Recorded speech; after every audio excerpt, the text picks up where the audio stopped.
Olá, minha gente, amado seja por toda parte o Sagrado Coração de Jesus. Eu sou o Padre Fernando Clemente, sou missionário do Sagrado Coração e hoje estou aqui a convite da irmã Marta, filha de Nossa Senhora do Sagrado Coração, para conversar um pouquinho com você a respeito do lugar que Nossa Senhora, a Virgem Maria, ocupa em nossa espiritualidade da família Chevalier. O tema proposto para hoje é A Caminho do Coração com Maria. Pois bem, antes de a gente entrar propriamente naquilo que nós hoje vamos refletir, eu queria pedir já antecipadamente a compreensão de vocês para duas coisinhas. Eu vivo aqui no Santuário das Almas, na cidade de São Paulo, o Santuário do Sagrado Coração e Sufrágio das Almas.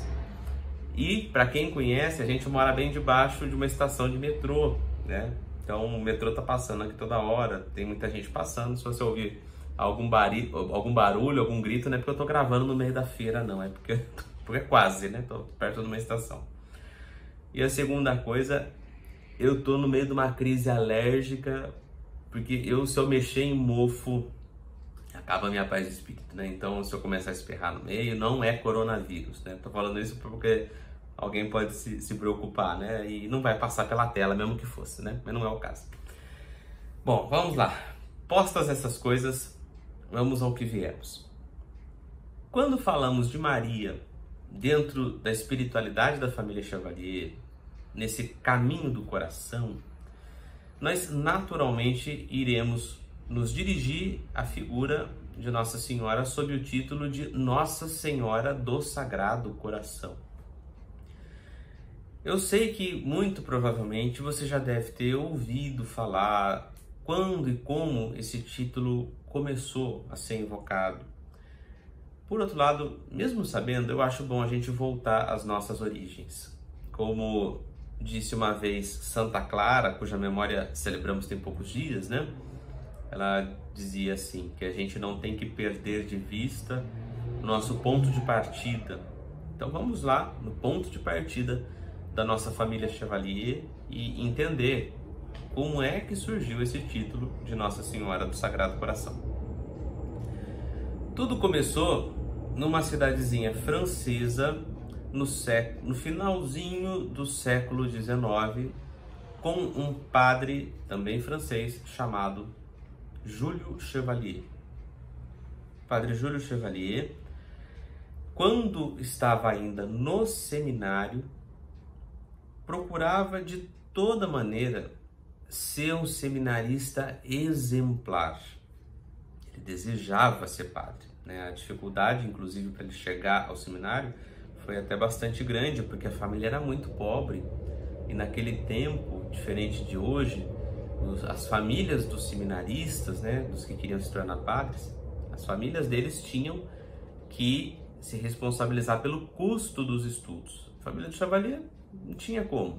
Então ele teve inclusive que entrar mais tarde no seminário, trabalhou como sapateiro e aí depois, quando tinha mais ou menos condição, aí entrou para o seminário.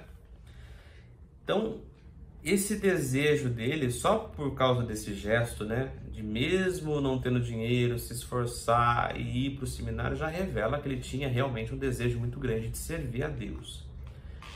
Porém, talvez um pouco influenciado por algumas leituras daquele tempo, o jeito que o Padre Chevalier buscava agradar a Deus e ser um seminarista exemplar era o do cumprimento de todas as regras possíveis e num certo isolamento de seus colegas. Era como se na cabeça do seminarista ainda novinho, né, do Padre Chevalier, era assim: eu não posso ser influenciado por ninguém que leve uma vida um pouco fora da regra, porque o meu desejo é servir a Deus.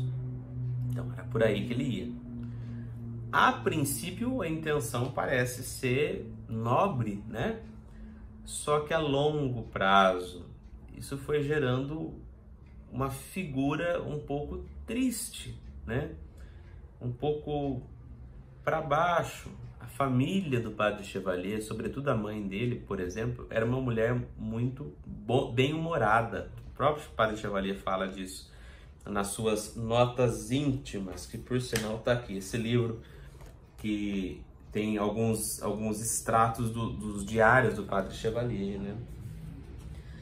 E nessa busca por Deus, ele acabou se tornando uma pessoa muito fechada, muito rigorista, muito, né?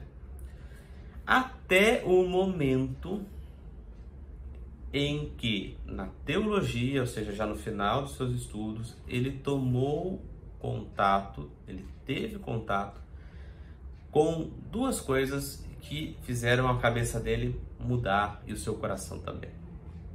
Estou me referindo em primeiro lugar, a uma aula que ele teve no curso de teologia a respeito do mistério da encarnação. E aí você deve estar perguntando, que mistério da encarnação é esse? O que significa isso? A gente chama os eventos, né, relacionados a Jesus Cristo muitas vezes de mistério, porque não tem uma explicação racional, científica. O mistério da encarnação se refere ao fato de que nós cremos que Jesus Cristo, esse que está representado aqui no colo de São José atrás de mim, essa figura histórica que viveu na Galileia no século I, esse moço, filho do carpinteiro, é Deus feito ser humano. É Deus que assumiu a nossa carne. Por isso, mistério da encarnação. Ao estudar isso na faculdade, né, no curso de teologia, o Padre Chevalier se deslumbrou, porque para ele nunca tinha pensado de que essa nossa condição humana pudesse ter algo de bom. Na cabeça dele, que era muito fechado, qualquer coisa que fosse humano não podia ser boa. Mas se as coisas humanas todas não são boas, por que Deus se fez ser humano? E mais, né? O Padre Chevalier estudou isso, sobretudo a partir da palavra de Deus, e vemos, por exemplo, no Novo Testamento se dizer que Jesus tomou em tudo a condição humana, menos o pecado. Quer dizer, ele viveu uma vida que nem eu e você vivemos. Jesus sentiu fome, sentiu frio, trabalhou com mãos humanas, precisou ajudar a mãe a fazer a comida, limpava o chão, coisas triviais. Deus fez isso? Sim, em Jesus Cristo fez. Então isso já impactou o Padre Chevalier. E aí tem a segunda coisa que o impactou também. Foi que durante esses estudos, o professor dele trouxe para o conhecimento deles a devoção ao Sagrado Coração de Jesus. O Padre Chevalier, então, ao tomar conhecimento dessa devoção, ficou ainda mais encantado, porque ele pensou da seguinte maneira: se Deus tomou um corpo que nem o nosso e fez tudo o que um ser humano faz, exceto pecado, então Jesus Cristo tinha coração. E os sentimentos do nosso coração não são estranhos para o coração de Deus. Deus tem coração. Foi aí então que começou a operar-se uma mudança muito grande na vida do Padre Chevalier. Foi aí então que, nessa busca, ele também leu alguns escritos a respeito de Santa Margarida Maria, que foi uma santa que teve visões na França também, né, a respeito do Sagrado Coração. Ela não é a primeira santa a falar sobre o Sagrado Coração, porém ela foi sem dúvida a que deu maior destaque para essa devoção. Ao ler tantos escritos que foram feitos a respeito de Santa Margarida Maria, como toda essa ideia a respeito do mistério da encarnação, que é bíblico, né? O Padre Chevalier teve uma mudança de caminhos. começou a entender Deus de maneira diferente e começou a entender que o que Ele espera de nós não é outra coisa a não ser viver no amor e na caridade. Existe uma citação da primeira carta de João, capítulo 4, versículo 16, que o Padre Chevalier gostava de repetir. Nós acreditamos no amor, isso diz o texto, né? Nós acreditamos no amor que Deus tem por nós. Crer no amor, acreditar que Deus nos ama, apesar das nossas imperfeições, que quis se fazer um ser humano que nem nós, apesar de nós. E por quê? Se Ele podia ter continuado falando conosco, como falou através dos profetas, através da sarça ardente, como falou com Moisés, através do alto de uma montanha, como falou com Elias, por que Deus veio no nosso meio, assumiu um coração, um corpo que nem o nosso? Ora, com uma única intenção, a de nos salvar. Mas o que a gente deve entender por nos salvar? Eu gosto de usar a seguinte comparação. Imagina uma criança que está aprendendo a escrever.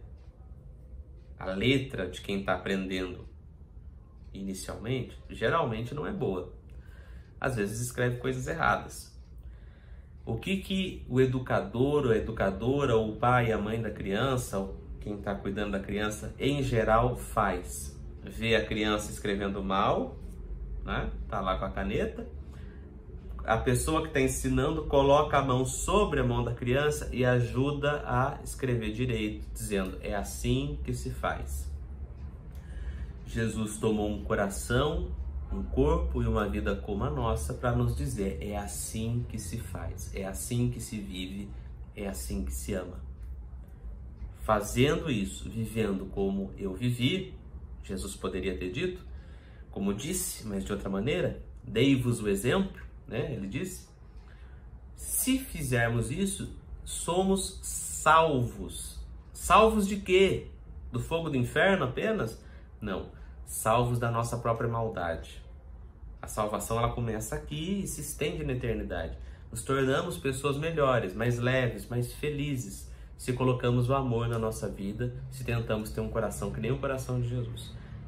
Ok, Padre Chevalier, guardadas as devidas proporções, entendeu isso e, passados algum tempinho, pensou que seria muito interessante que houvesse religiosos e religiosas que se dedicassem a anunciar essa realidade para o mundo. E aí ele teve a ideia de fundar uma congregação, a princípio dos missionários do Sagrado Coração, da qual eu faço parte, um pouco depois a das filhas de Nossa Senhora do Sagrado Coração, o ramo feminino, e mais adiante vai surgir a congregação das missionárias do Sagrado Coração, e nesse ínterim, né, de maneiras diferentes de acordo com a época, estão também os leigos, que hoje em dia a gente chama de leigos da família Chevalier, que não são padres, nem freis, nem freiras, mas pessoas casadas, enfim, que vivem a sua vida na vida cotidiana, normal, e partilham dessa espiritualidade, né? Hoje em dia chamamos de leigos da família Chevalier, mas no passado teve outros nomes. Pois bem, e o que isso tudo tem a ver com Nossa Senhora? O fato é que enquanto o Padre Chevalier estava matutando, né, amadurecendo essas ideias todas, ele fez uma promessa a Nossa Senhora. A primeira de algumas, porque o Padre Chevalier era um homem, já desde antes, um profundamente devoto de Nossa Senhora. Herdou essa devoção da própria mãe. A mãe dele, num gesto de desespero, quando o Padre Chevalier ainda era um bebezinho, por serem muito pobres, ela pegou aquela criança, levou na igreja da paróquia deles, levou na frente da imagem de Nossa Senhora e falou assim, eu não posso cuidar, eu não tenho como, eu estou entregando ele nas suas mãos para a senhora cuidar dele. Imagina o desespero dessa mãe. Ela virou as costas e saiu chorando da igreja. Na saída ela esbarrou com o padre a conhecia, viu o que ela estava fazendo e ela caiu em si, percebeu que o que estava fazendo era um ato de desespero, né? e recobrou o Padre Chevalier e o criou, e a história segue como a gente está acompanhando, né? Então, desde pequeno, Nossa Senhora teve muita ligação com o Padre Chevalier e ele com ela.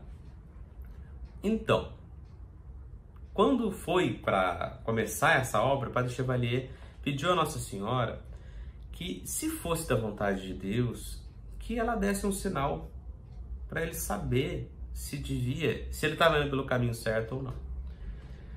Ele e o vigário dele, na paróquia que eles tinham recém-assumido, os dois já eram padres, né, padres novos, eles dois fizeram essa novena pedindo a Nossa Senhora que desse um sinal. Dito e feito. No fim da novena, aparece no final da missa um senhor dizendo que vinha falar com o padre porque havia um doador anônimo que queria dar uma quantia de 20 mil francos, que era um dinheirão, para que eles começassem uma obra missionária. O Padre Chevalier imediatamente entendeu que se tratava de um sinal de Deus, porque ninguém estava sabendo dessa novena, da intenção dessa novena. Bom, para fazer uma história longa, curta, o Padre Chevalier prometeu então a Nossa Senhora que, em reconhecimento, ele iria honrar a Virgem Maria com um título novo, por conta dessa grande graça que ela tinha realizado.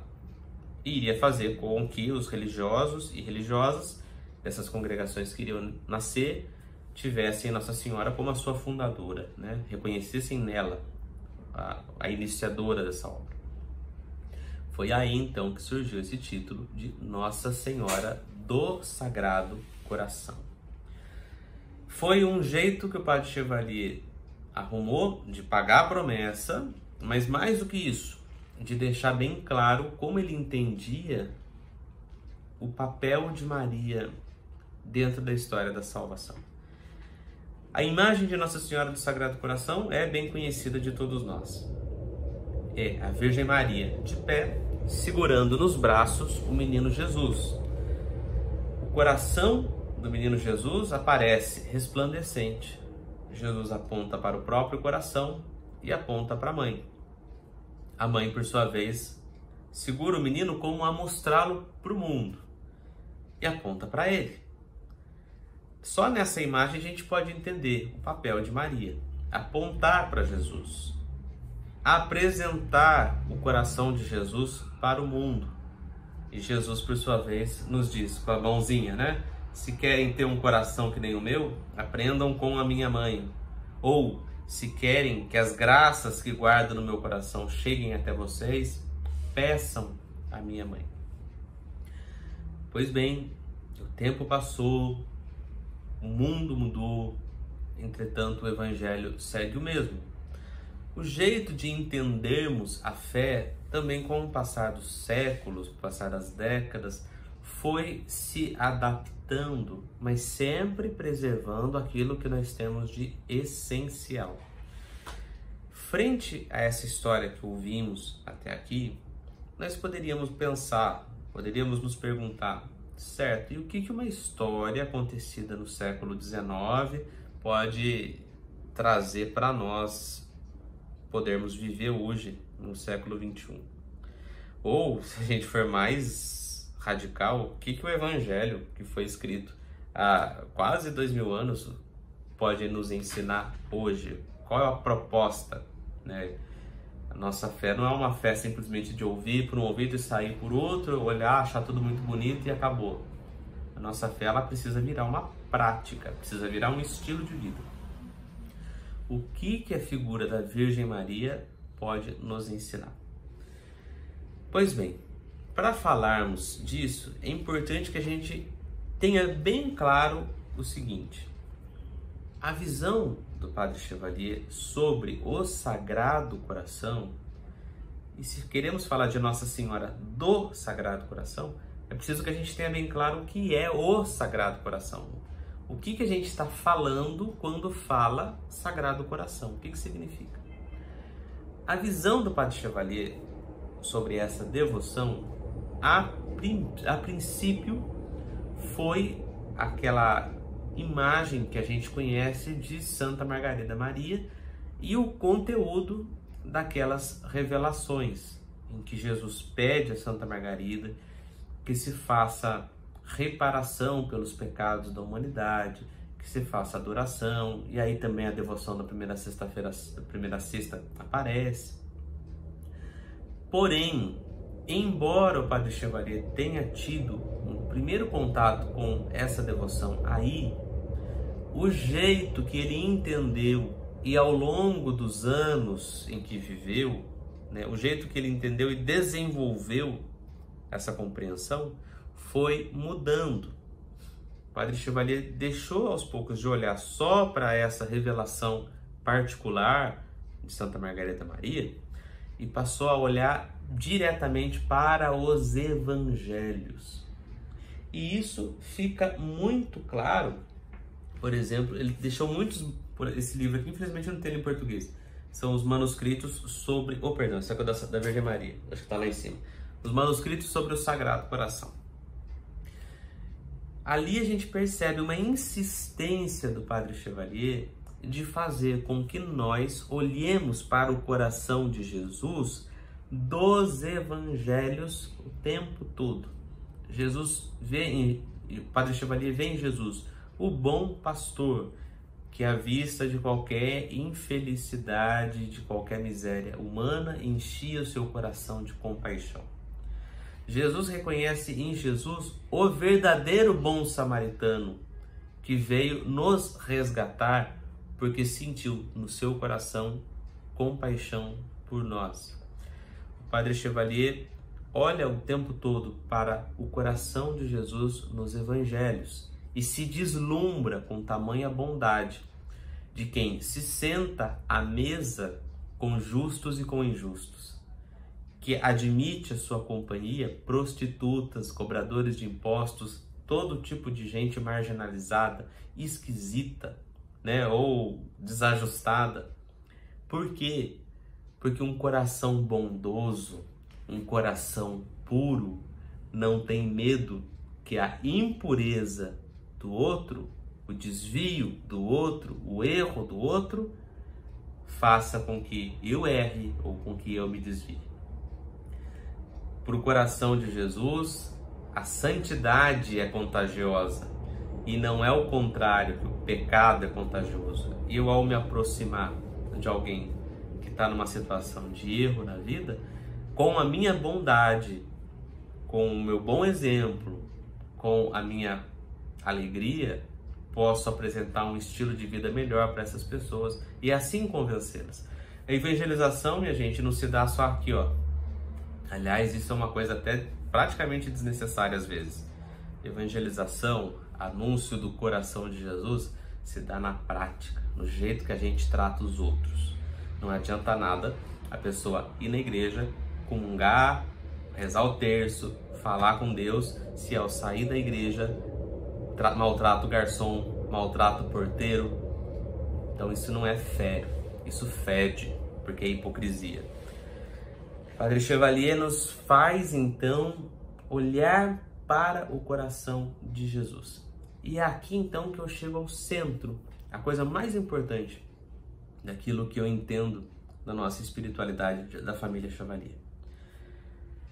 Muitos missionários do Sagrado Coração e também as filhas de Nossa Senhora do Sagrado Coração, eu pude ler, não tem muito tempo, os documentos de renovação do pós-concílio, né, das irmãs.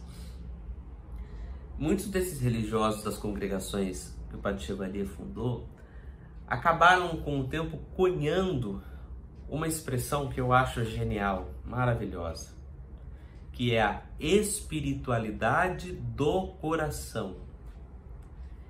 Para eles, isso é a espiritualidade da família Chevalier. E em que consiste essa espiritualidade do coração? Bom, em primeiro lugar, pode ser que você esteja achando estranho, mas não é espiritualidade do Sagrado Coração? Não é devoção ao Sagrado Coração? Não, são coisas diferentes. Quando a gente fala de devoção ao Sagrado Coração, a gente está falando de práticas específicas e pontuais. Por exemplo, uma pessoa que é devoto de Jesus misericordioso Essa pessoa vai ter a devoção de todo dia, 3 horas da tarde, rezar o terço da misericórdia. Percebe que é uma coisa pontual. Estou me referindo à oração do terço da misericórdia, 3 horas da tarde. Devoto do coração de Jesus, de acordo com Santa Margarida Maria. É o que comunga 9 primeiras sextas-feiras do mês. É o que faz adoração e reparação aos pecados cometidos contra o coração de Jesus. Isso é devoção. E não estou dizendo que seja ruim. É que é o seguinte. Isso faz parte de algo maior, que é o que a gente chama de espiritualidade do coração de Jesus. São partes da espiritualidade. A espiritualidade é maior. E para onde aponta essa espiritualidade? Para o coração. Coração só? Calma. Não é uma espiritualidade do Sagrado Coração apenas. Porque trata-se de olhar para o coração de Jesus e tentar mudar o meu coração. Por isso que não é a espiritualidade do Sagrado Coração, mas a espiritualidade do coração. Porque é essa relação entre o meu coração e o coração de Jesus. É essa tentativa de identificação. Tendo isso claro, espero que eu tenha me explicado de maneira fácil, a que essa espiritualidade do coração de Jesus poderia nos levar? Essa espiritualidade do coração, aliás. A olharmos para Jesus nos evangelhos. Tentarmos entender por que ele agia como agia. Quem Jesus elogiava? Com quem Jesus andava?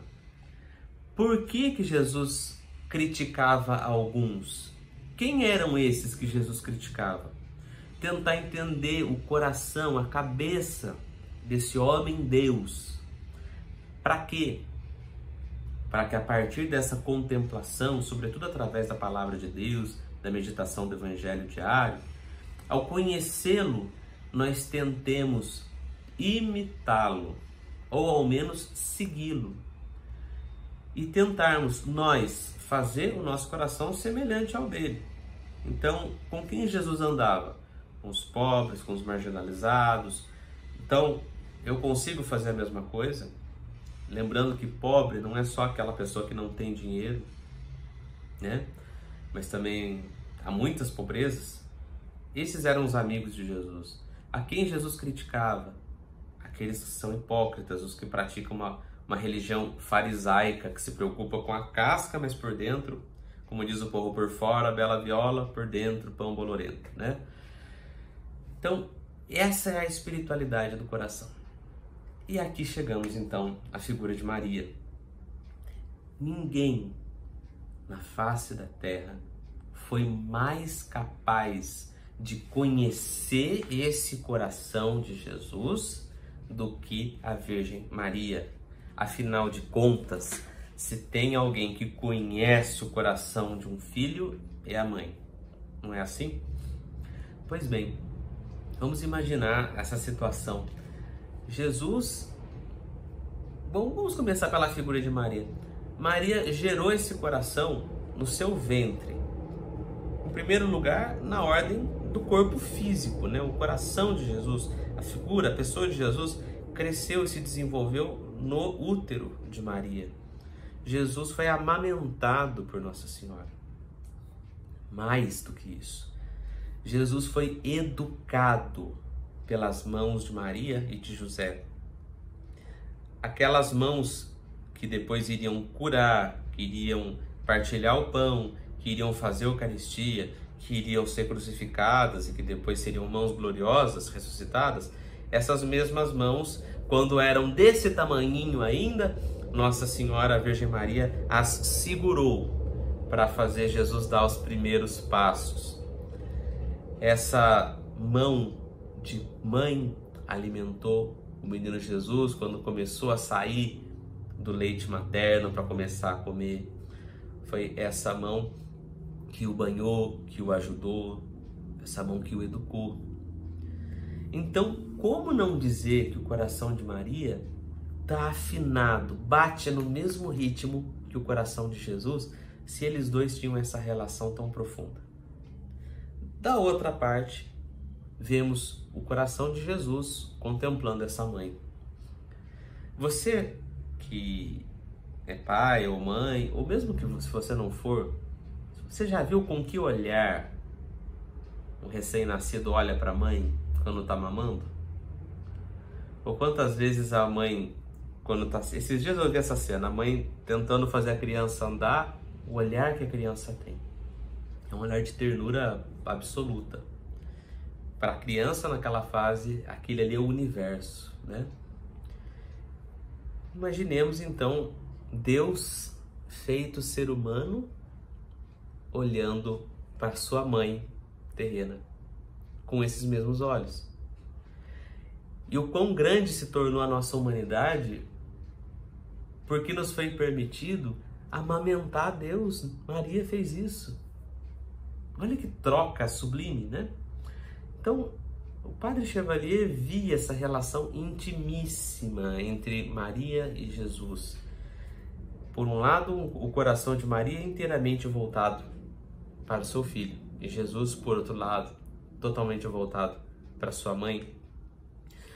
De maneira que, quando Jesus, depois de crescido, deixou a sua casa,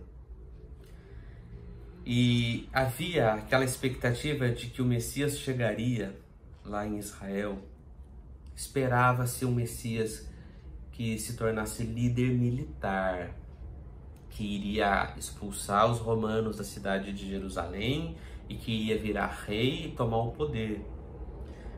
Haja vista, por exemplo, que em dado momento do Evangelho, João e Tiago, dois discípulos de Jesus, pedem para sentar uma à direita e outra à esquerda dele quando Jesus estivesse em seu reino, imaginando que o reino de Jesus fosse daqui. No momento em que Jesus é preso, um dos apóstolos tira a espada para cortar a orelha de um dos soldados, dizendo: mestre, é agora que irás restaurar o reino de Israel? Achando que Jesus ia fazer um reino desse mundo.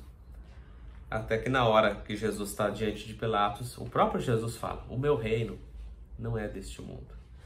O Messias era outro, iria nos salvar de outra coisa, como já disse, nos salvar de nós mesmos, da nossa maldade, e não apenas salvar um povo numa certa época e se tornar rei, coisa que passa, né?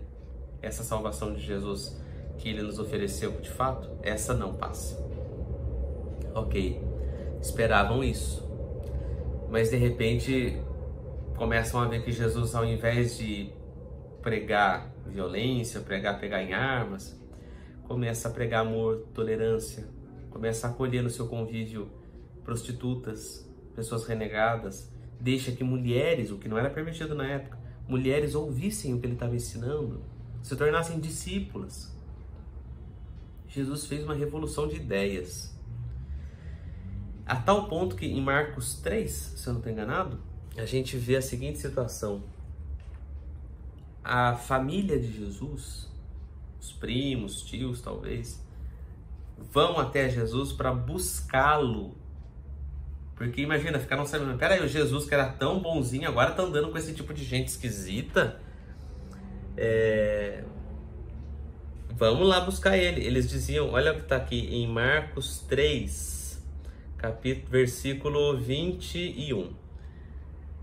20. Quando Jesus foi para casa, uma grande multidão se ajuntou de novo, e era tanta gente que ele e os discípulos não tinham tempo nem para comer. E que tipo de gente que estava com Jesus?